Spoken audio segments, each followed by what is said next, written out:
ഷിസൂസ് kids world, a complete kids channel.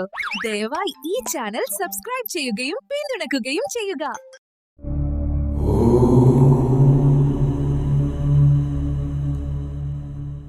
Krishna തുളസിയുടെ കഥ.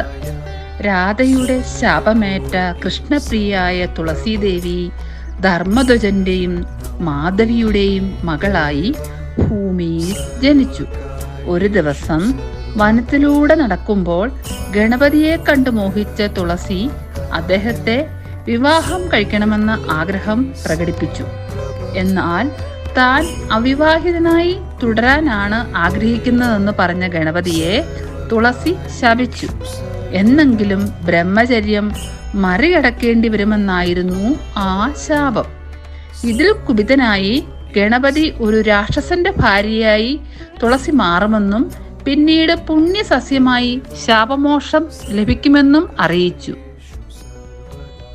മാത്രമല്ല, തനിക്കുള്ള പൂജകളിൽ തുളസിയില ഉൾപ്പെടുത്തില്ലെന്ന ശാപവും ഗണപതി നൽകി. ശാപപ്രകാരം ജലന്ധരൻ എന്ന രാക്ഷസന്റെ ഭാര്യയായി തുളസി. ശിവപ്രീതി നേടി ജലന്ധരൻ ദൈവങ്ങൾക്ക് തന്നെ തോൽപ്പിക്കാനാവരുതെന്നും അമരത്വം വേണമെന്നും ഉള്ള വരം നേടി. എന്നാൽ ഭാര്യയുടെ പാതിവൃത്യം നഷ്ടപ്പെട്ടാലും കൃഷ്ണകവചമെന്ന പടച്ചുട്ട നഷ്ടപ്പെട്ടാലും മരണവും തോൽവിയും സംഭവിക്കാമെന്ന വരമാണ് ലഭിച്ചത്. ശംഖചൂഡൻ ബ്രഹ്മാവിൽ നിന്നും ലഭിച്ച വരബലത്താൽ 3 ലോകവും അടക്കി വാണു. ദേവന്മാർക്ക് ഒരിടത്തും സ്ഥാനമില്ലാതായി. അവർ പരമശിവനെ സമീപിച്ച് അസുരഭരണം അവസാനിപ്പിച്ചു കൊടുക്കണമെന്ന് അപേക്ഷിച്ചു. പത്നിയായ തുളസിയുടെ പാതിവൃത്യ ശക്തിയാണ് ശംഖചൂഡനെ അജയ്യനാക്കി തീർക്കുന്നതെന്നും അവരുടെ ചാരിത്രത്തിന് ഭംഗം വരുത്താതെ ശംഖചൂഡനെ നിഗ്രഹിക്കുക സാധ്യമല്ലെന്നും ശ്രീ പരമേശ്വരൻ ദേവന്മാരെ ധരിപ്പിച്ചു. അവർ ശിവന്റെ നേതൃത്വത്തിൽ മഹാവിഷ്ണുവിനെ സമീപിച്ചു വിവരം ധരിപ്പിച്ചു. അസുര നിഗ്രഹത്തിന് യാതൊരു പോംവഴിയുമില്ലെന്ന് കണ്ട് മഹാവിഷ്ണു ഒരു കപടതന്ത്രം തന്നെ കൈക്കൊണ്ടു. പുരാരിയായ ഇന്ദുചൂഡൻ സുരാരിയായ ശംഖചൂഡനോട് ഏറ്റുമുട്ടുക.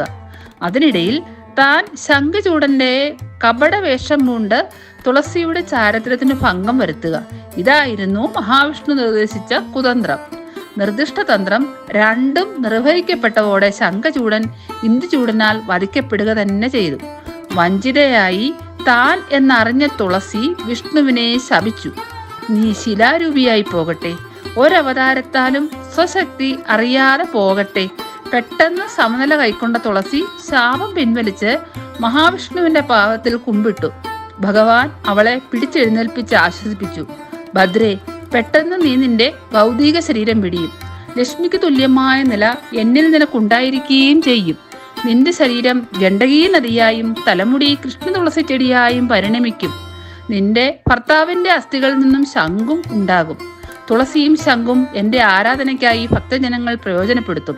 അങ്ങനെ തുളസിയുടെ ദേഹം ഗണ്ഡകീ നദിയും തലമുടി തുളസിയുടെ ദേഹം തുളസി ചെടിയായും രൂപാന്തരപ്പെട്ടു അത്രേ.